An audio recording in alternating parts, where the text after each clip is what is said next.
Shalom sahabat, senang sekali kita jumpa kembali. Tema kali ini adalah murid atau pengikut. Dalam Matius 28, amanat agung Yesus mengatakan hal yang sangat penting, yaitu untuk menjadikan semua bangsa murid Kristus. Itulah panggilan mulia sebagai orang-orang percaya, kita bertumbuh dewasa menjadi murid-muridnya. Bagaimana caranya? Yaitu dengan bersedia untuk dimuridkan dan juga untuk memuridkan orang lain. Dalam Markus pasal 6 ayat 66 dikatakan, mulai dari waktu itu banyak murid-muridnya yang mengundurkan diri. Cukup prihatin. Mengapa? Padahal sebelumnya mereka baru melihat dan mengalami mujizat yang dilakukan oleh Yesus, yaitu memberi makan 5.000 orang hanya dengan 5 roti dan 2 ekor ikan. Namun mengapa mereka mengundurkan diri? Ternyata Yesus memberikan firman yang keras dan mereka belum siap, sebab motivasi mereka hanya sekedar ikut-ikutan seperti kebanyakan orang.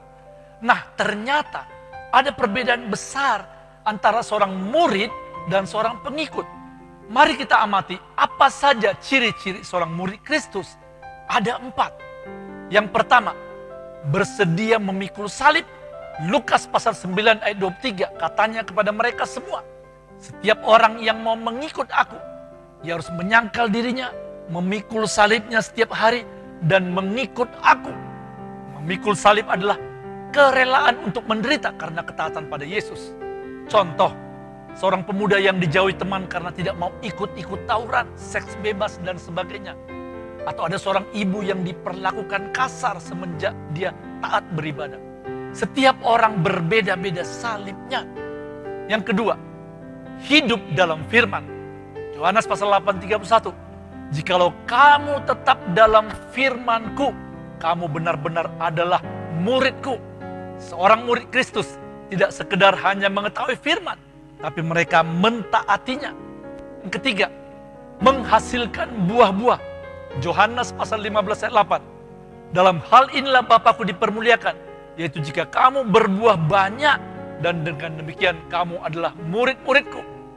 Hidup yang berbuah bagi Kristus ialah hidup yang memberi dampak dengan memenangkan jiwa-jiwa dan memiliki buah-buah roh, yaitu karakter yang diubahkan dan bertumbuh menjadi serupa karakter Kristus. Yang keempat, saling mengasihi. Yohanes pasal 13:34. Aku memberikan perintah baru kepada kamu, yaitu supaya kamu saling mengasihi. Sama seperti aku telah mengasihi kamu, demikian pula kamu harus saling mengasihi.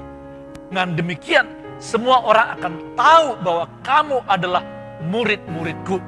Ya, seorang murid mau mengampuni dan hidup berdamai dengan orang lain. Kesimpulannya, seorang murid Kristus adalah seorang yang punya tujuan hidup untuk mentaati Tuhan, apapun konsekuensinya, walau ada tantangan. Sementara seorang pengikut Kristus hanya sekedar ikut-ikutan. Namun jika ada masalah besar, mereka akan undur atau menghindar. Seorang murid Kristus terus mencari kebenaran. Hidup dalam kebenaran yaitu firman. Hidup dalam kasih. Sementara seorang pengikut Kristus mencari sesuatu yang sifatnya sensasional. Ikut ramai-ramai. Serta tidak memiliki komitmen. Tergantung situasi dan kondisi. Nah, saudaraku, menjadi murid Kristus adalah pilihan untuk menjadi dewasa di dalam iman dan karakter. Pertanyaannya, apakah kita mau terus bertumbuh? Apakah bersedia untuk dimuridkan? Bahkan mau memuridkan orang lain juga?